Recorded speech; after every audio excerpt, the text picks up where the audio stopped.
भारत में प्रतिदिन काफी लोग सड़क दुर्घटना का शिकार होते हैं।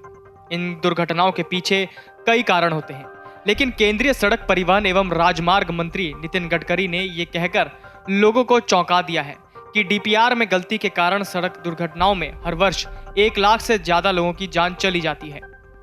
नितिन गडकरी ने रविवार को कहा कि कंसल्टेंट्स द्वारा बनाई जाने वाली विस्तृत परियोजना रिपोर्टों में गलतियों की वजह से देश में सड़क दुर्घटनाओं में हर साल 1.5 लाख लोगों की मौत होती है।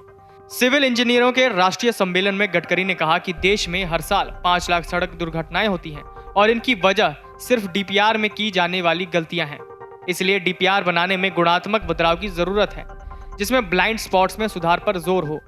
भारत के सड़क परिवहन और राजमार्ग मंत्रालय द्वारा जारी एक रिपोर्ट में कहा गया कि साल 2020 में कुल 1,20,806 घातक दुर्घटनाओं में से 43,412 राष्ट्रीय राजमार्गों पर, 30,171 राज्य राजमार्गों पर और 47,223 अन्य सड़कों पर हुई। सबसे चिंताजनक बात यह है कि इन घातक दुर्घटनाओं में सबसे अधिक युवा चपेट में आए। ऐसे में युवाओं को सड़कों पर संभल कर वाहन चलाने की जरूरत है। वहीं नागपुर में कार्यक्रम में गडकरी ने कहा कि भाजपा के उत्थान के पीछे अटल बिहारी वाजपेयी, लालकृष्ण आडवाणी और दीनदयाल उपाध्याय द्वारा किए गए कार्यों का योगदान है। उन्होंने 1980 में भाजपा के मुंबई में हुए सम्मेलन में वाजपेयी के भाषण को याद करते हुए कहा, अटल जी ने कहा था, अंधेरा छटेगा, सूरज निकलेगा और कमल खिलेगा। मैं वहां था। जिसने भी वो भाषण सुना था उसे विश्वास था कि वो दिन आएगा।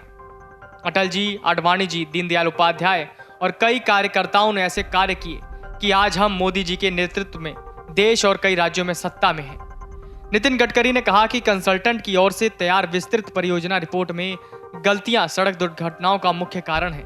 उन्होंने कहा कि डीपीआर तैयार करने में कहीं अधिक सावधानी और कई गुना बदलाव लाने की जरूरत है। ये केवल सलाहकारों की ओर से विस्तृत परियोजना रिपोर्ट डीपीआर में की गई गलतियों के कारण है। Association of consulting civil engineers के कार्यक्रम में उन्होंने इस बात का जिक्र करते हुए कहा कि अधिकांश डीपीआर बहुत रूढ़िवादी हैं। उन्होंने ब्लाइंड स्पॉट में सुधार पर जोर देते हुए कहा कि डीपीआर तैयार करने में गुणात्मक बदलाव लाने की जरूरत है। नितिन गडकरी ने इसके साथ ही किसी बिजनेस को शुरू करने के पीछे नो ऑब्जेक्शन सर्टिफिकेट को लेकर आने वाली परेशानी का भी जिक्र किया। उन्होंने कहा कि यदि आज आप मुंबई में एक होटल बनाना चाहते हैं तो आपको 40 से 50 अनापत्ति प्रमाण पत्र यानी कि एनओसी चाहिए।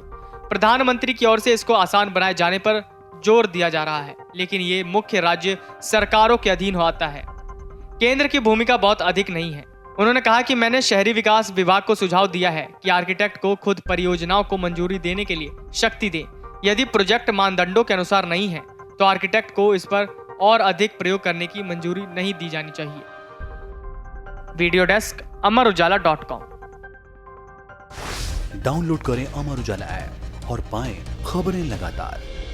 अगर आप ये वीडियो YouTube पर देख रहे हैं तो हमारे चैनल को सब्सक्राइब करें और बेल आइकन को दबाना ना भूलें। अगर आप Facebook पर ये वीडियो देख रहे हैं तो हमारे पेज को लाइक करें।